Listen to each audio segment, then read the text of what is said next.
Hello there guys, welcome back to Younes Talks Football, welcome back to a brand new video. I hope all of you are doing well today as we dive into the chaos that has gone down today. What has gone on today? What is this? What is this? Unbelievable scenes. Manchester United. You just had to, innit? You just had to. You couldn't wait. You could not wait. Just that little bit more. Nah. They had to pull the trigger now 6 days before, guess what United's next game is? Oh yeah, Chelsea at Old Trafford. Here's what I said. So, August 24th, I've said this before and I'll say it again. United fans, get ready at some point this season. Van Nistelrooy is waiting in the wings. I said it again at the end of September. I'm telling you all, Van Nistelrooy, time to warm up. Your time is coming soon. That was when Tottenham went to Old Trafford and won 3-0. And today, October 28th, Ten Hag sacked, Van Nistelrooy appointed as interim. A blindfolded Stevie Wonder stuck in the basement would have seen that. Shout out The Rock for coming up with that analogy. But they just couldn't wait, could they? 6 days. We've gone this long with Ten Hag at United, all the bantering and everything that's gone down, and they couldn't hold on just for 6 more days. Yeah, when they should have sacked him all that time ago, they didn't. Now they want to do it before they play Chelsea. Typical. Absolutely typical. But talking about what's gone down, let's get into it. Here it is. So, well, we have this first, David Ornstein saying Manchester United sack manager Erik ten Hag, 54-year-old Dutchman informed by United of decision this morning. Ruud van Nistelrooy asked to take charge on an interim basis with the rest of the staff remaining in position for now. The statement from Manchester United, which was this, that came out, and when you see that with his name on it, you know it's done.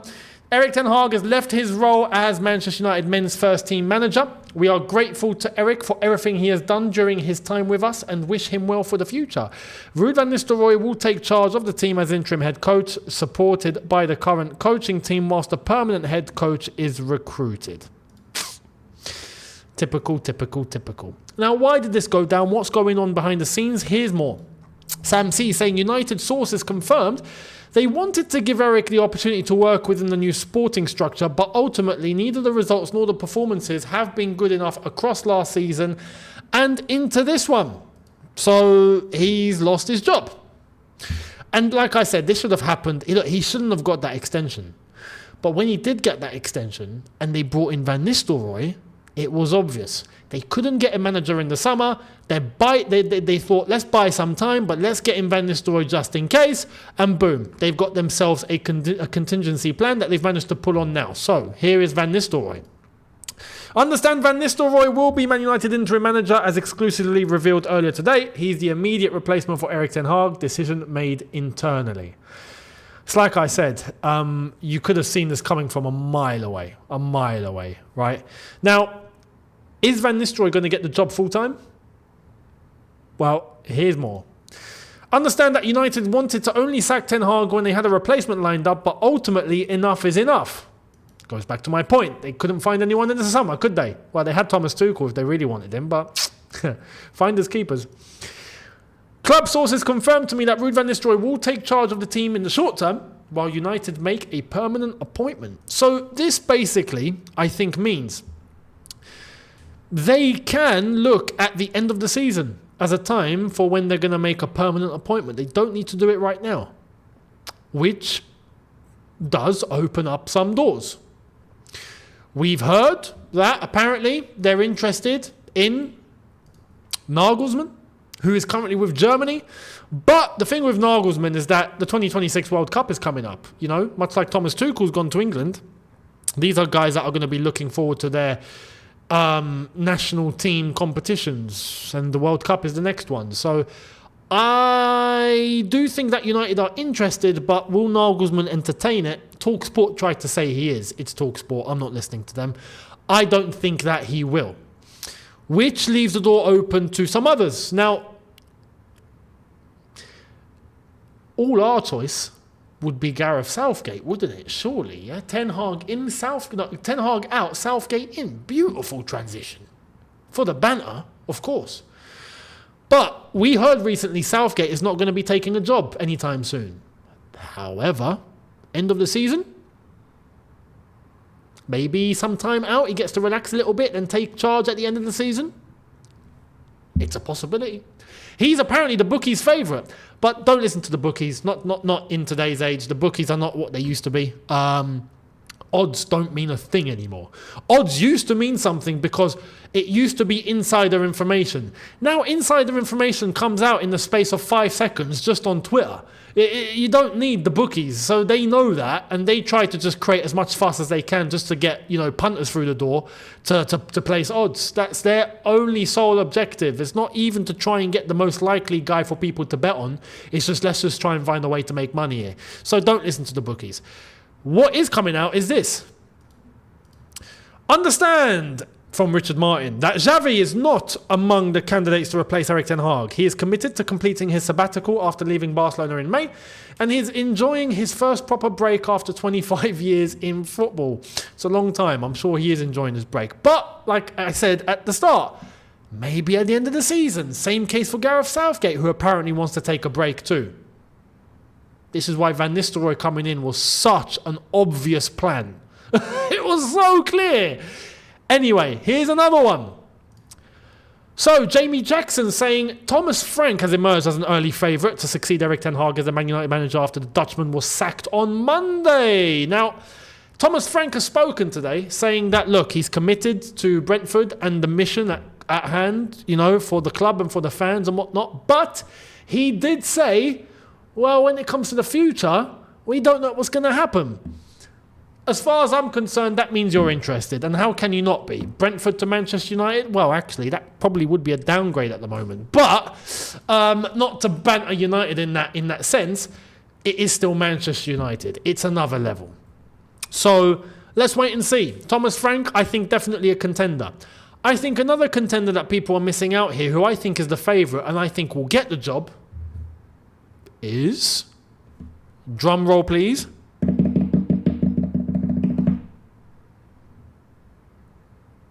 the lads gave everything. Of course they did, Graham Potter. Of course they did. I honestly think Jim Ratcliffe is going to go in for Graham Potter. He's available. He's there.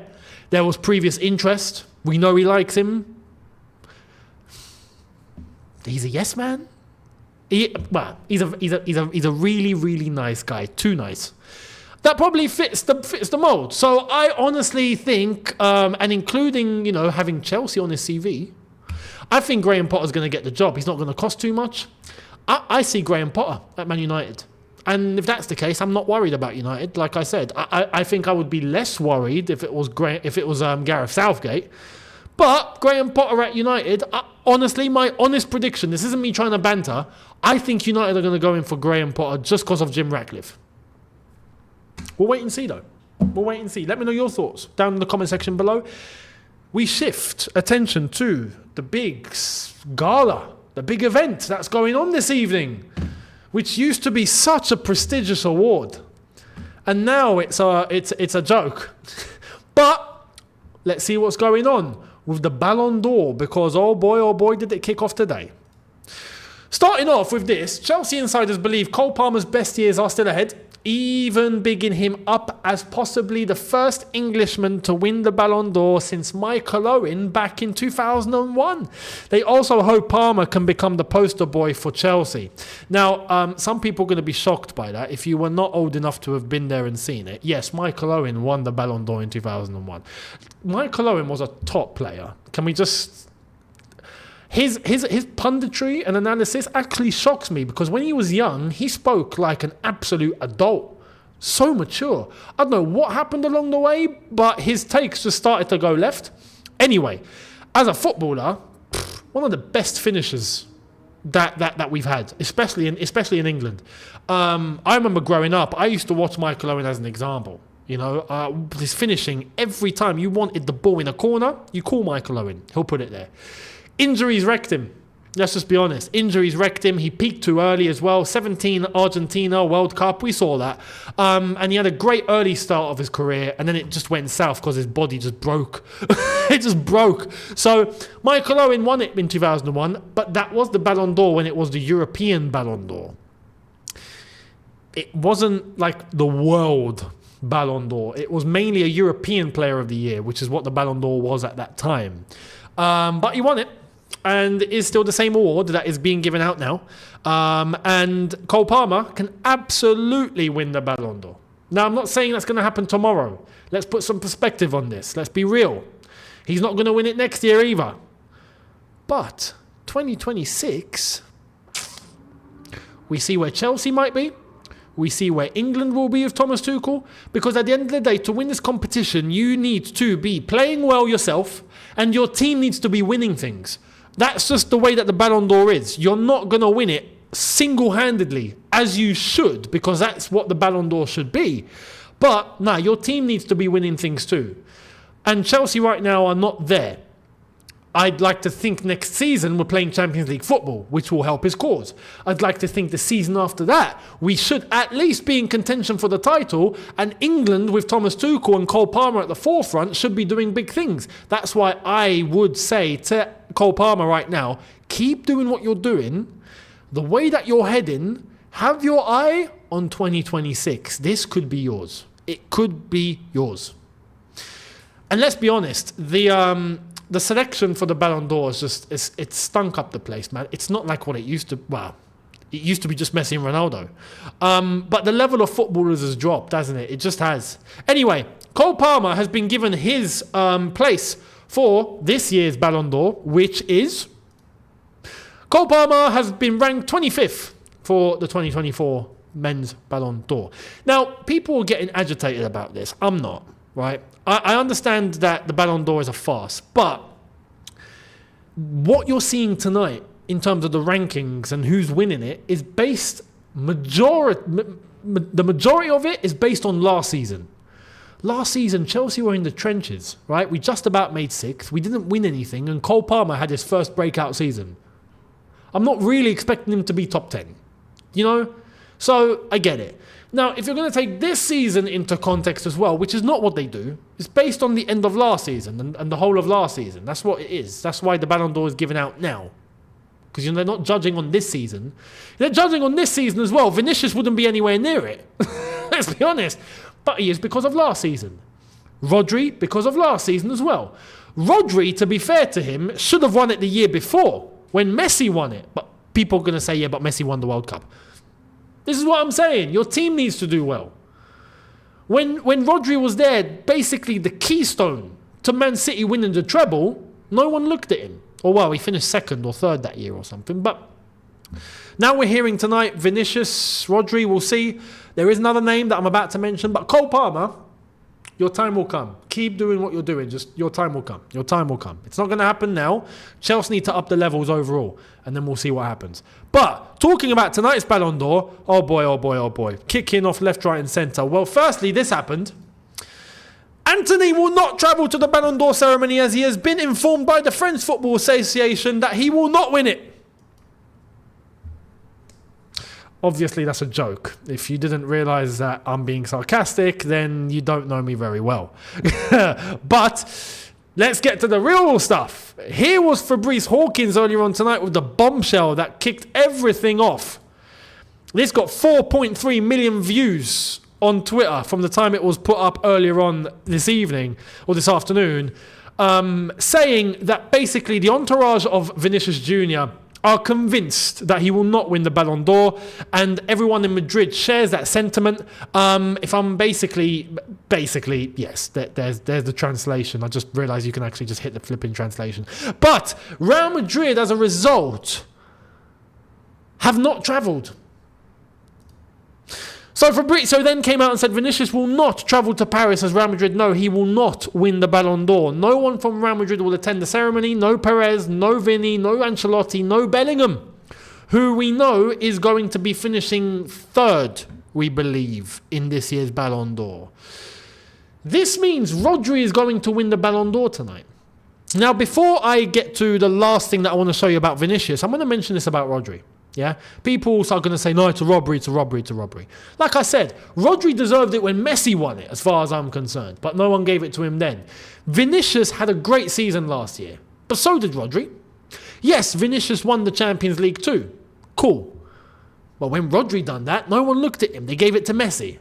Listen, Rodri winning it tonight, I would say, is a testament to the players that play in that role that don't normally get looked at. Some people are going to say Modric, but Modric is as much of an attacking player as well. Rodri is that deep-lying defensive midfielder or defensive playmaker, however you want to call him, right? But that six that sits there and does a stellar job is one of the blocks that Man City need, which is not what they have this season so far because he's out injured.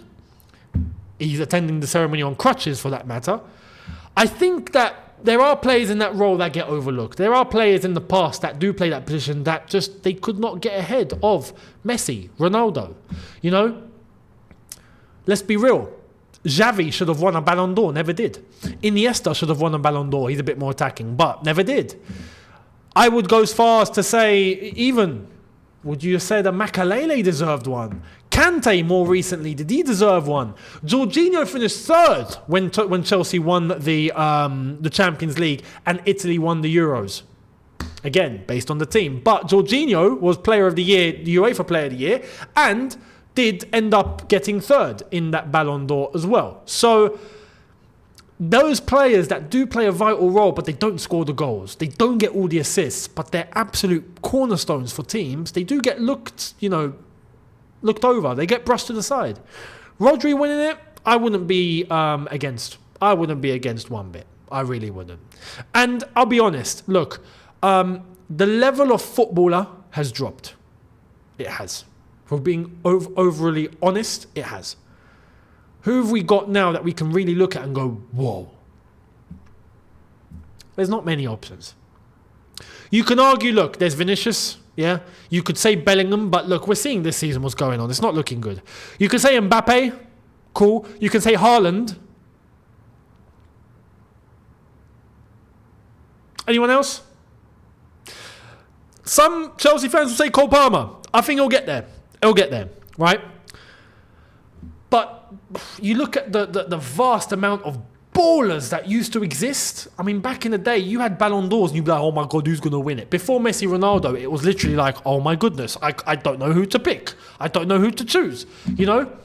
Ronaldinho, Zidane, Ronaldo, I was going to say Fat Ronaldo, Brazilian Ronaldo, we call him Fat Ronaldo, Kaká, Pirlo, the list goes on. The list goes on. You don't get that anymore. So that's the way football's gone. But let's see what happens tonight. It's clear that it's going to be Rodri that wins it. Let's see the backlash and the how it's all going to go down, the fallout from it all. But let me know your thoughts down in the comment section below. Much appreciated, and I will see all of you tomorrow for what will be the preview for Newcastle versus Chelsea in the Carabao Cup, as we do preview the rest of the Carabao Cup games too. And we'll see what happens. So I'll see all of you then. Thank you so much. Don't forget, hit subscribe button, notification bell on. Check out the socials that are on screen. Check out the second channel, link in the description. Brand new videos put out there on the weekend. Have a look. New content dropping there regularly. And I'll see all of you on the next one. Have a good one, people. See you tomorrow. Take care and peace.